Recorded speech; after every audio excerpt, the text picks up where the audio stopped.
tuning in to Cents Per Mile. I'm your host, Charles Gracey. And I'm your co-host, Paul Gibson. Just like always, before we get started, if you could just like, subscribe, turn on notifications, rate wherever you listen or watch podcasts. It helps us do a lot of cool stuff like we're doing today, but not like Charles's glasses. So we're going to kick it over to our producer, Josh. What's going on, gentlemen? Happy New Year. Happy belated New Year. I'm excited for the new year. What's some things you guys are excited for? Well, Christmas is gone. New Year's is here. And Cents Per Mile's first episode. Woo! Yeah, it's looking like it's going to be a pretty good year, you know, as long as you're not driving one of those Tesla semis. Those seem to be breaking down a little bit. You're welcome. Yeah, they're not doing too well. I think Pepsi's having a bad start to the year. Yeah. Yeah, Charles, were you looking up something about California? That sounds like if you got an old truck, you might not be having a good time either. Yeah, so, you know, we got all kinds of interesting stuff going on already into this year. And one of those is the ban on older trucks California's trying to start. And, you know, like many things that come out of California, they affect the rest of us down the line. So I'm hoping this isn't one of them because it's going to affect a lot of truck drivers. Yeah, and I feel like that's something they'd already kind of started to work on. Or are they just like doubling, tripling down on that? Yeah, they're going to keep doubling and tripling down. But now it's evolved into this thing where you can't even bring that truck into California. It's not just if you're operating out of California. It's you can't even bring that truck into California. Jeez. So it's like outside of the ports between that and like AB5, it's like they're trying to do everything they can to like not get stuff, basically. I just guess California's found a way to get everything without coming on a truck. Yeah, like we don't want to buy anything, so just don't bring it. Well, have you seen the state of trains last year where they were getting ravaged by the people? I'm thinking that this is their way to avoid that happening to our truck drivers. So maybe they're doing us a favor if they can't manage their people. Fair enough. I mean, that definitely did come up quite a bit in 2020. But yeah, and the other stuff too. I mean, finally, you know, the most should be unnecessary but necessary bill I've seen in a long time. I mean, you got bills coming up about bathrooms and drivers actually being able to use them at customers, and then the parking bill. Those are both supposed to be introduced into this new Congress, which, you know, we'll see how functional that gets. But I mean, they're coming up. Hopefully more functional than voting who is going to be the head. Yeah. Well, hey, man, 15 times. But you know, it at the same time though, I mean, especially with the bathroom bill, like that's not to be confused with the other bathroom bill that was a big deal, you know, not too long ago. But like for drivers to actually be able to use the bathroom at customers, and the cool part is it's got bipartisan support. I hope so. I mean, these are real people in a truck that are delivering our goods. Having access to actual bathrooms for them seems like a no-brainer. The fact that we have to pass legislation just tells me that a lot of things in this country are just gone awry. But well, I mean, it also tells you a lot that it being bipartisan is a big deal because it doesn't matter how good the bill is. Somebody's always got beef because somebody's always got pork. But you know, it is what it is. But those are coming up. That's exciting. You know, it seems like it should be a pretty interesting year. You know, and if we were right on the last, know, episode, it is. Yeah. And especially if the economy goes down, then comes up, or, you know, it'll be interesting to see what that does, see what freight does. Well, and there's things outside of trucking that affect trucking indirectly and even directly, like this FTC proposes a rule to ban non-competes. Having the FTC ban non-competes, I mean, you got to think of how many people's compensation, how many people's jobs have these things. And depending on how you feel about them, you could be either really stoked or really worried. I mean, everyone has a valid argument on this one. I think it's something that's been on the forefront for a while, and it's just finally, hey, we're getting 2 years closer to an election, and we need to fulfill one of our promises. So here we go. Well, not even just that too. I think there's a lot to be said. You know, like obviously drivers, you know, aren't really hit with non-competes a lot, but there are a lot of people that drivers interact with to get things done that are beholden to those. And I think if anything else, you know, from a driver perspective, the biggest benefit of that is you're going to be a lot less likely to have to work with someone who's just stuck in the position that they're in, even though they hate it, because they can't go do anything else. Yeah, and I think there's a lot to be said there. A lot of industries rely on these things. But more than anything, you see them a lot in trucking, and it's a hot button issue. Anyone that's following LinkedIn or just general conversations regarding around this up to this, this was a big one. No matter how you feel about it, you have to be paying attention to it because it's going to impact all the industries, but especially have an impact on trucking where you have people that are essentially stuck, unhappy where they're at because they can't go nowhere else unless they want to go work at McDonald's or go work at Whole Foods or something, Amazon, go work FedEx, but you can't work in trucking in some sectors here. Mm-hmm. But speaking of going other places and New Year, New Me and all that, we've got a new segment that we're going to start doing off and on the show. You want to tell everybody about, Charles, or you want me to do it? Yeah, let's hop right in. I mean, we're going to bring on carriers. We're going to bring on drivers, and we're going to have the carriers pitching their offers to the drivers live on the show and getting the drivers honest live feedback on their offers, where they win, where they fall short, maybe where they can improve, with the goal that the carrier gets to leave with insight from real drivers, and the drivers get insight into the carrier's offerings that are out there so they can make educated decisions on what team they want to play for. Yeah. And so, it's not just, like we're not, like going full corporate or anything like that by bringing on carriers, but the whole idea is that these carriers can then see what they could do better, but also rewarding them to get the name out if they are doing something that's deserving of recognition. And the best part is your opinion counts too. So you can get in the comment section, you can rip it, you can appreciate it, you can talk about what's good, what's bad. We'd love your input too down in the comment section. Yeah, it's not just a fluff piece. You're going to find carriers that are doing it right. You're going to find ones that might be putting the proverbial landmine out there to step on. You don't know. You have to tune in. And bringing us to today's episode, where we have Jim Gambrell, who has been a long-standing driver, doing this nation a huge service with all his experience, who's coming on the show to listen to our carrier, which is Clean Harbors, and their representative, Chris Gonzalez, who's going to be talking about their offer, everything they bring to the table for what they think drivers want, and then getting live feedback from Jim on where that offer stands with his honest opinions. Hey, Charles, during a recruiting event, nobody introduces me to anything. I can introduce myself on this one. Oh, okay, buddy. All right, well, then take it away, Gonzo. How you doing, Jim? How's cloudy skies over there today? Clean skies, or is it cold, hot? What is it like in Illinois right now? I'm sitting in Michigan, on Lake Michigan over here picking up salt. It's cloudy and looks like a little snow. Oh, we're in Michigan. I'm actually in Ohio. Are you? I'm in Bay Harbor. Okay, yeah, I'm down in Cincinnati. Okay, so yeah, Oh, we're are feeling about similar. Yeah, it's like 31 degrees, and we're expecting some snow later too. So yeah, it's just northern Right, weather it's up about here. the same here. Where are you originally from, Jim? I live in Kentucky, Where at in Kentucky?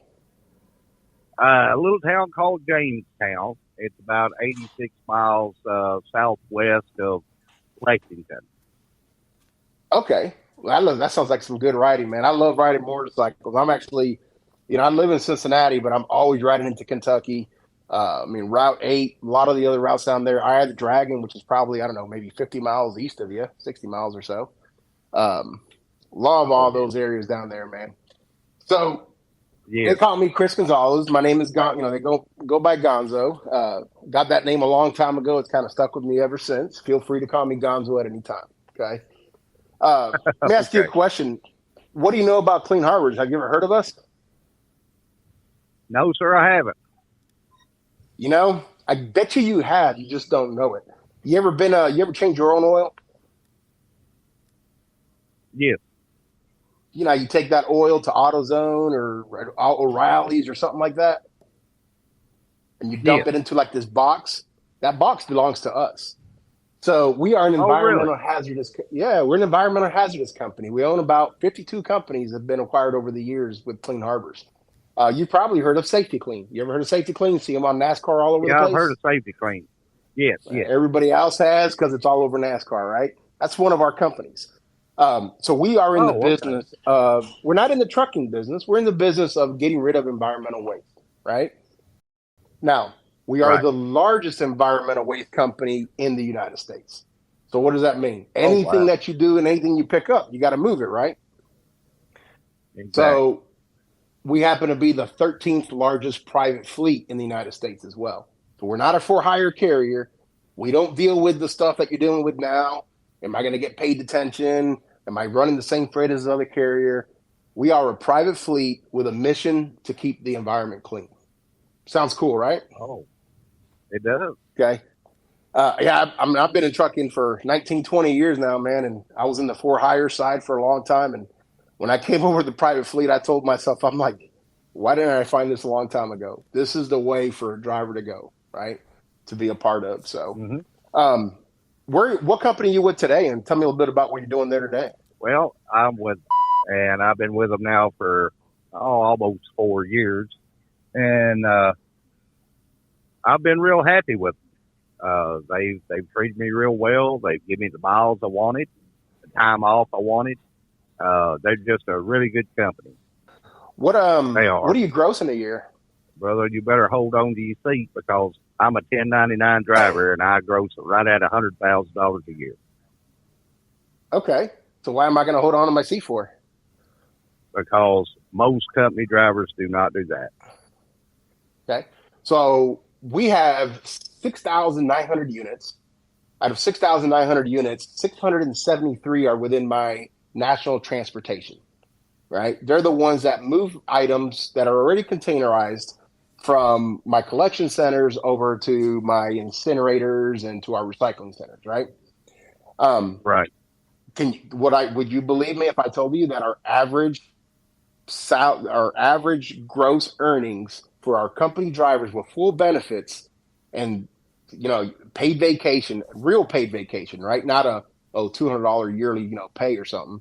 You're actually getting hourly paid during your paid vacation, and it's $112,000 a year average. Well, that's my not top bad earner at all. was my top earner was 147, and my lowest was 71,000. That kind of gives you a range there, right? It's pretty good pay, Right, exactly. and kind of goes back to and I get you, and I see you, right? Like you're telling me, a lot of guys do that. On the for-hire side, you're right, and you'll get carriers. Man, I'll pay you 70 cents a mile. I'll pay you 75 cents a mile.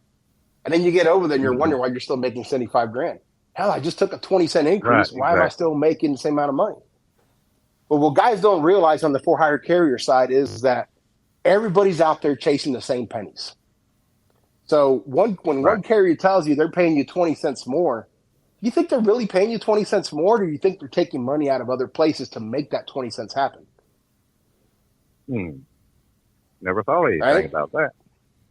Because at the end of the day, companies use gimmicks. They use things to be able to attract, to make them more attractive than the other one, right? One of my competitors for drivers, they're for-hire private fleet. They boast over $100,000 for every one of their drivers. And they're advertising that, right? Well, guess what? I have the same earnings, same pay packages, about everything in between, and I don't advertise that every one of my drivers make $112,000 a year.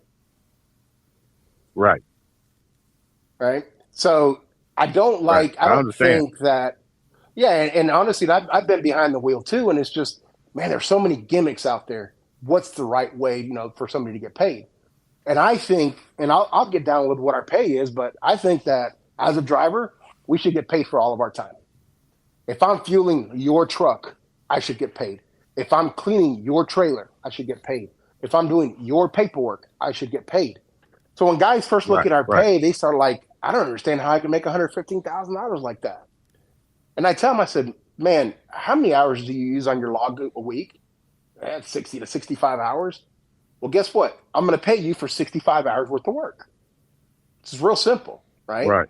So I don't have to say I'm going to pay you 75 cents a mile. I don't have to say I'm going to pay you $40 an hour. I'm going to tell you that, hey, I'm going to pay you, 50 to 55 cents a mile. I'm going to pay you $25 to $30 an hour. You're going to get paid overtime within that. You're going to get paid practical miles for every mile you ran. And for every minute that you were on duty, not driving, you're getting paid by the hour, right? To me, that is the way trucking should go back to. Right. Oh, I agree. I agree with that. And then the trucking Go ahead. industry anymore, it's gotten to the last 10 years. It's gotten to the point where, the recruiters tell you one thing, then it's something else. And I'm sure that all you guys can understand that one. And then when the driver gets there, he's already quit his job to drive for the people that's promised this and that, and then find out it's not so. So what I'm trying to say, sum it up, is the trucking industry should be regulated for what they're telling the drivers. And if it's not so, the driver should be able to take and say, you know what, because you did say this, I should make it so, is what I'm trying to say. And you make a good point. And I think that carriers, you think of it like, if I have a product to sell you, right? And I'm trying to sell you that product, and all of a sudden that product is just garbage. I might sell it at first, but am I going to sell that product for a long time? No, because reviews get out and people know that my product is worthless, right?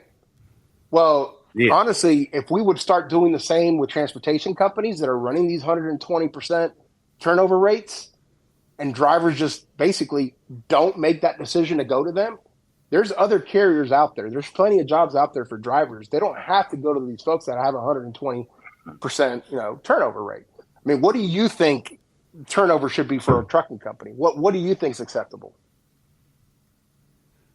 I'll be honest with you, no more than 10%. I know that's kind of way out there, but it shouldn't be. If the driver was telling if the carrier was telling the driver exactly the way it's supposed to be, and they come over and they make it exactly the way it is, I don't think a seasoned driver would leave.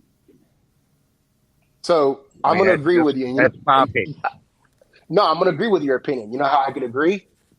Because I run a 19.5% turnover on that many drivers. Okay? So to that point, that's not bad at all, considering everybody else is about 75%. You're probably more than that. I think the industry average right now is 80 to 85, 110. If you were to take out those mega carriers that are running over 100, it might drop down to like close to 90, right? So my point to that is what I'm telling you is a fact, right? No, I'm not going to pay you cents a mile, but I'm going to pay you for all the miles you drive. No, I'm not going to pay you $50 an hour, but I'm going to pay you for all the time that you work, okay? When it's time for you to go home and you want to take a vacation, I think you should be able to get paid just like you were on the road. So we're going to pay you your vacation time exactly that way, right? So that way you can essentially keep and maintain that standard of living. I remember driving on the road, man, you worry about a vacation. Why? Because your pay was going to be half, because all you got was this, $400 vacation bonus. What the hell is that supposed to be? I mean, based off what I'm telling you, right? Trucking's an awesome thing. We get behind the wheel because we got a mission. We want to go from point A to point B. We don't want somebody looking over our shoulders all the time. We know what we got to get done. Let me do it. That's why we drive a truck. I don't want to be in an office. I don't want to see the same scenery every day, right? It's a passion. It's a passion that we all share. You agree with that? I agree. Okay. So I agree with that. Now, let's talk about dispatching. Okay. All right. And I know you guys do things a little differently, but some people have asked this question, and I have followed this a little bit on YouTube, is should a dispatcher and a driver create a relationship? Yes. Now, we're going back a little bit. Me personally, if you don't have a relationship with your dispatcher, it's a nightmare. No matter how much money that you guys are paying or I'm making or any other company, if your dispatchers are not dispatching your drivers, not because the driver don't want to go anywhere or anything like that, but doesn't have that relationship where the driver and the dispatcher is on the same page, you're going to have a lot of trouble, because the driver is not going to take and get what he needs, mileage, money, And the dispatcher, it's not going to take and get him where he needs to be because the driver doesn't have that relationship. Okay. So I understand what you're pitching and I understand where you're coming from, but my question is your drivers and dispatchers working good together? That's the question. So I'm going to answer this a couple ways. Okay. Number one, you really don't have a dispatcher. What you have is a general manager who owns the freight, he owns the lane, and he manages the driver. So your customer service, your planner, and your dispatcher are all one person. Okay. That's the way they operate here. Okay. So you don't have a dispatcher, then he's got a manager, and then there's a planner, and there's a customer service, and they're all talking to the broker to get your pickup number, right? Right. Works a little bit different here, right? So that one person owns everything from the freight to the driver to the movement.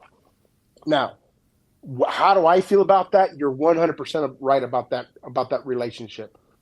Me, on a personal standpoint, I have drivers from 2004, 2005, back when I was a fleet manager. That was a long time ago now, right? And we still talk. I've been invited to their weddings. We talk on personal occasions. I still know their kids' names to this day.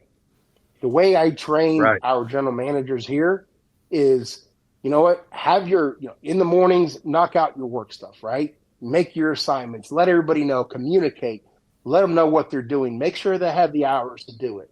Adjust to the driver what needs to be adjusted ahead of time. So that way it takes that stress off. Now that we've handled that in the morning, now I want you to spend the rest of the afternoon on building those relationships. You're going to talk to everybody on a personal level at least once a week. I don't care if you're just picking up the phone and say, hey, Jim, how you doing, man? Did you like that Michigan game last week? Yeah. Well, I didn't. I'm an Ohio State fan. Go suck it, right? So those are things that, to me, those are the relationships we should have with the driver. I shouldn't just know what your truck number is. I should know who your wife is, who your kids are, your grandkids are, where you live at, which is why I started asking you all those questions at the beginning. You can call me in a week, and I'll still know where you live at in Kentucky, right? And if I'm passing by you and I had you on Facebook, I'm going to send you a message. Hey, man, I'm coming by your exit. Can we meet up? To me, those are the way relationships should be with that, with the general manager, dispatcher, and the driver. Because at the end of the day, and this is where people get confused, it's not the general manager, it's not the dispatcher that run that operation. It is the driver that runs that operation, and we just assist that driver. And when people start to realize that and see that, take a different perspective, I think we could all have a better relationship. Well, I agree 100%. I had a recruiter as well as a manager, operation manager I still stay in contact with, and he's not with the company anymore. Those are the best relationships, right? I mean, I don't know how many times it works. And I've called an old driver. Look, man, I'm not calling to recruit you, but here's something I'm wanting to do at my company. Without calling my own guys, I want you to tell me what you think, right? Get your driver's feedback. Right. I mean, if you think about some of the things we're doing at Clean Harbors today, I've just established a driver council. And that driver council's job is to establish the driver rewards programs and what can we do to make the drivers' lives better. It's not to be a complaint session. It's to be what can we do to drive things better? And then they use me as a tool to make those things happen, right? It's their ideas, and I'm just a tool to make it happen. And we have a retention council. That retention council is comprised of operations and drivers. Why drivers? Those drivers are trainers. That first experience that driver got was with the trainer, and we want those experienced trainers to say, you know what, this is something that was missed with that guy at the very beginning. We want to make that process better, right? Then that retention council talks to those other ones and says, hey, what can we make better? It's a constant change. It's a constant way of improvement. And it's the drivers that are the ones that are speaking and saying what's wrong. It's not what we think that's wrong for them. So those are the things that we're doing at our company to be able to help, to make that relationship better between the GM, between operations and everybody else. Right. It does sound like you guys got it going on. Now, question is, because of what you guys do, are you talking about pulling tankers? Is it a tanker? We have everything. We have tankers, we have vans, we have flatbeds, we have guzzler trucks, we have back trucks. I mean, you name it, we probably have the piece of equipment. But the majority of my stuff on the OTR side is going to be van, actually, believe it or not. Really? Yep. Well, that's I mean, that's something that, I mean, we containerize the hazardous waste in totes and in drums. So obviously we do need to have right. tanker endorsements, because if you have a tote with liquid, you got to have the endorsement for tanker. Right. But yeah, the majority, I run, I think 150, 160 tankers on my national trans side, and about 450 vans, right? So the vans definitely supersede the tankers. Oh yeah.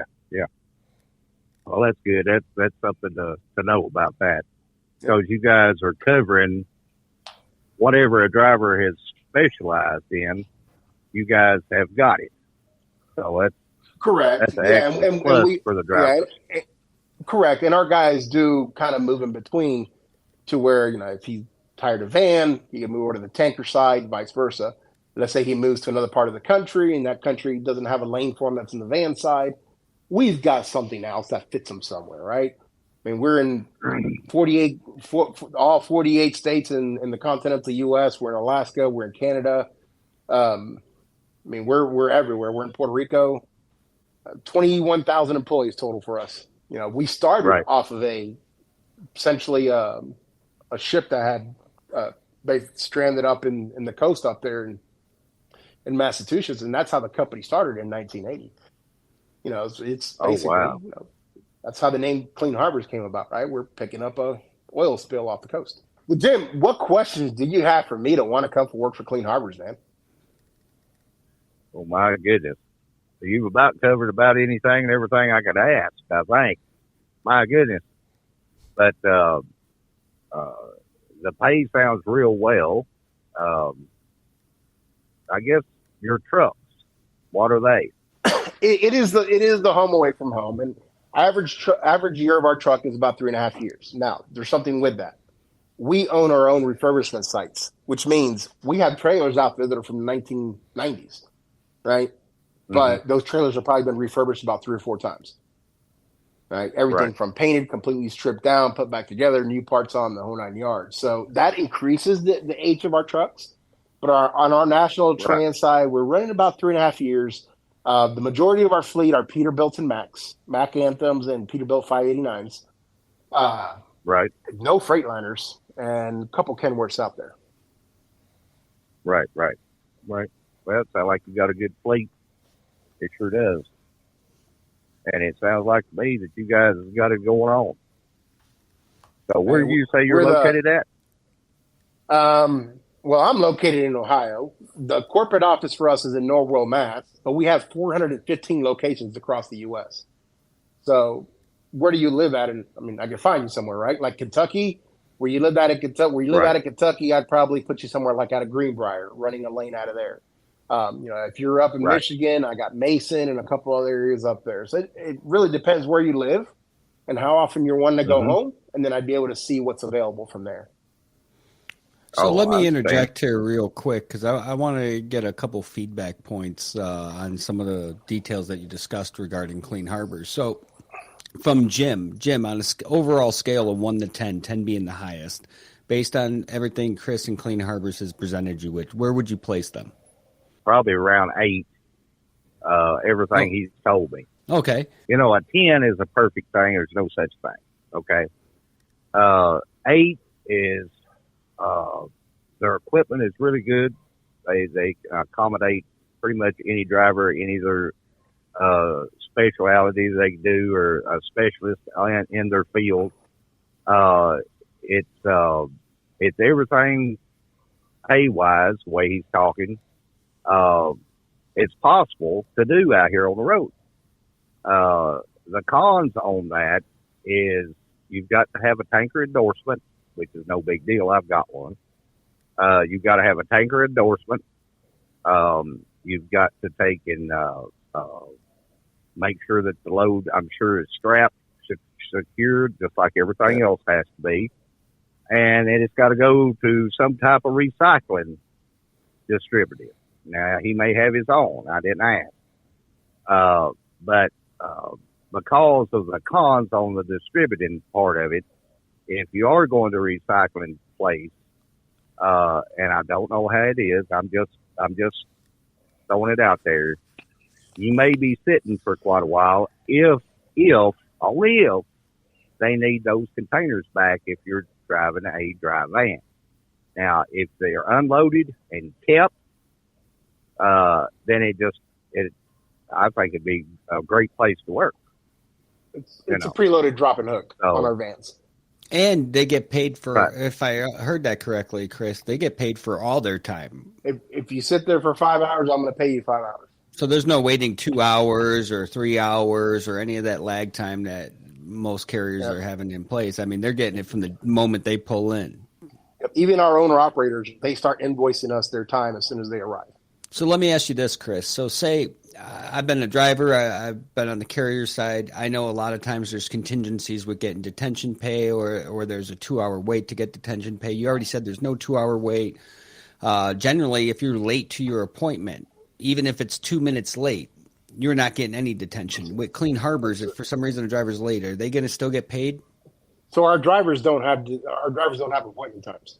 So they're getting paid regardless.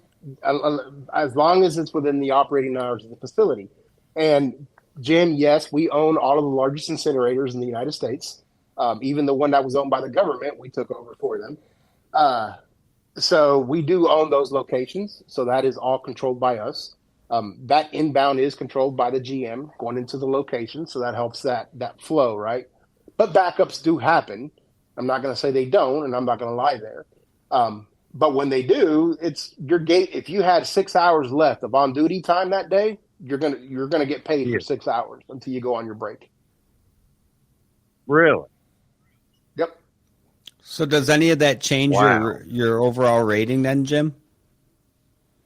Yeah, that's much better because, like I'm sitting right here, I'm not getting paid for this. So if you had to assign a follow-up on that, what would you rate them then, based on the information you just got? Well, they pay you for when you pull in here from the time you leave till you get back on the road. That's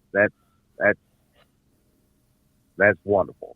Okay, you get back to, let's say, the yard. You got 6 hours on your clock. And you can't head back out, and you get paid for that. Well, that's wonderful. So all in all, if all this is being paid, I don't know what its mileage is. I don't know if it goes by the mile or by the hour. We got into that, but I had to pause because I had to talk to these people. So is it by the mile or by the hour? How do you pay that? But when you're driving, we pay by the mile, and it's actual hub miles, right? We actually pull the mileage off of your ELD device to pay you those miles. Right. Then the hour, anything that you're doing that's not driving is paid hourly. And then that hourly rate can be between 25 to 30 on average. I think we top out at 32. That's for guys that have been with us. But that's, once again, all your time that's not driving leading up to that. Right. So, by the mile, what are you paying now? It's 50 to 55 actual miles. So you lose 10%, 12% on your other. So it's, when you take a 50 to 55 and compare it to, like a your standard PC miler, household mover and all that mileage, it's about equivalent to about 65 to 70 cents a mile, right? Because you lose miles and when you're getting paid. So one equals out to the other. Right. So it equals about 65, 70 cents a mile, even sitting and rolling either one. That's on what you're doing today. Yeah. So we're going to pay you 50 to 55, but we're paying you all true miles. That's the one big piece to keep in mind. Right. If you're paying the driver everything he does and it averages out, it's still, between 8 and 9. It depends on your seasoned drivers. If you've got a driver that's been out here a year and you bring him on and you're paying him like that, or anybody really, that's wonderful. But if you get a 30-year driver that's used to making 70 cents a mile and dropping and hooking, it's about average. So I'm going to say between 8 and 9 on my scale from 1 to 10. I'm I'll not take putting that. anything down or anything like that. I mean, for as long as I've been out here, me personally, I think it's pretty good. Yeah. So The one thing I'll tell you that'll probably keep me at an 8 is you said tanker is required, and so is hazmat, right? So hazmat and tanker are required. So that'll probably keep me at an 8. And you know what? I'll keep that, Jim. I'm okay with that. I'm humble. I just wanted to go through a couple shotgun things to highlight a couple of things that we may have kind of glanced over real quick. So when we're talking clean harbors, we're talking trucks. And a short answer to each one of these, Chris, give me a brief description on your trucks. Your 2019 to newer on average, Mac Anthems and Peterbilt 589s, full sleepers. All right. When we're talking pay, give me a weekly gross average. 2150. All right. 2150 to 2250. On our regional guys, they're home every weekend. Our OTR guys are home every other weekend or more, depending on, or stay out longer if they want to. If they're home every weekend, they go home for a full weekend. They're home Friday night. They're out, late Sunday night, first thing Monday morning. If it's guys that are going out every 2 weeks or more, they're, home Friday and they're not out till Monday, right? Home early on Friday. What about benefits? So the benefits are treated just like, our benefits are not differentiated between office employee and driver. What I get as my position and my benefits are the same benefits that a driver gets, right? When they start with us with 40 hours of vacation. They got sick time and they got personal time. You get 4 personal days a year 4 personal days a year, 40 hours of sick time plus the 40 hours of vacation. By the time they hit the second year, they're at 80 hours of vacation. By the time they hit the 5th year, they're at 3 weeks of vacation. Nice. Plus the sick time, plus the personal time on top of that. And if I had to ask you in a short sentence how to describe Clean Harbor's culture, knowing that I'm the culture advocate out there, how would you sum up their culture? We're not perfect. Nobody is. And Jim said that at the very beginning. But they are the friendliest, nicest people I have ever worked with. I have never been somewhere that everybody you talk to is just so pleasant to talk to. They might not have an answer. They might not have anything for you. You might shake your head, but it is such a pleasure to talk to everybody you encounter on the phone there. And Charles, I know me and you have had that conversation in the past, and I've told you, man, I stick here because the people are just so damn nice. Awesome. And so if someone wanted to reach out to Clean Harbors and get a hold of you or apply there, how would they go about that, Chris? CleanHarborsDrivers.com is the easiest way. It'll take you to all of our drivers' positions. You'll see our national transportation. You'll see what our sales and service guys do. They're home every day. Our field services, our tech services. We have chemists that we train to be drivers because they're actually going to laboratories and picking up chemicals. So we have folks that are college graduates that require a CDL, and we put them through CDL school. So a little bit of everything for anybody out there. Check out CleanHarborsDrivers.com, and then they can see what all of our driving jobs are entailed. And you can fill out the short form that'll go to one of our recruiters. So, Chris, I'm going to ask you. Jim made a good point, right? He said nothing's a 10 because nothing's perfect. And Clean Harbors does sound like super amazing offerings. But the other thing, too, in the industry that I'm really big on is self-awareness, right? Nobody's perfect. No company is perfect. I would agree with that statement. But obviously, with you having driver councils and stuff like that, you guys are relatively self-aware. So I don't think this is necessarily a hard question. But just in the interest of fairness, Chris, in your opinion, from a driver's perspective, what is, and we might have already covered it, but what is the worst part about working at Clean Harbors? I would say the technology, right? We are a waste company, been around since 1980. It's evolving, and there are things that are happening to change that. That is probably one of the biggest pain points that we have, right? It's, the way the paperwork goes to the apps the drivers have to use to kind of make the completion. We put them through a very extensive training so they understand that when they're on their own. It's not a 2-day type training. Training here takes 2-3 weeks. But, when they're done, they are very familiar, but it's not the simple technology that they're used to in some of the trucking side, right? Because we're not a trucking carrier. We're an environmental services company. So some of that trucking technology we just don't have here, right? So, we deal a lot with spreadsheets and, email and some of the stuff that's a little bit older. And I would say that's our downside. Now, some of our older guys kind of like it because they're not having to deal with some of the new age stuff that's out Well, there. you're So I not guess asking them to do coding or something like Right. that. I mean, no, but it's not as one-stop shop as I would like it to be. We'll get there, and I think that's something we're driving towards. To your point, that's one of the things that our driver council is probably most vocal about. And we are pushing and changing those things. But I would say technology is probably our biggest hindrance today. well, hey, Chris, thank you for coming on and sharing all the exciting things Clean Harbor's doing for our drivers and for the nation and cleaning up everything. Jim, thank you for coming on and sharing your experience and your outlooks with Chris and cents per mile in order to let us know what's needed out there and what drivers think about these things. It helps them and helps us get the word out. Appreciate you guys keeping everything real on cents per mile. Appreciate you guys inviting me. We definitely picked a carrier, I feel like, that had a pretty easy go right out of the gate. Especially with the way they pay, man. We've been preaching about that for a minute now. Yeah, we've been preaching that a long time, and it's important that they're turning around and trying to give back to the drivers, pay them fairly, get the driver home, get the driver paid. Those are the two big takeaways from that offer. Mm-hmm. Well, and it's like you said, though, doing this moving forward, we might have some more great offers like that, and we also might have some really bad offers. And ultimately, it's going to be up to the driver to basically decide what that looks like.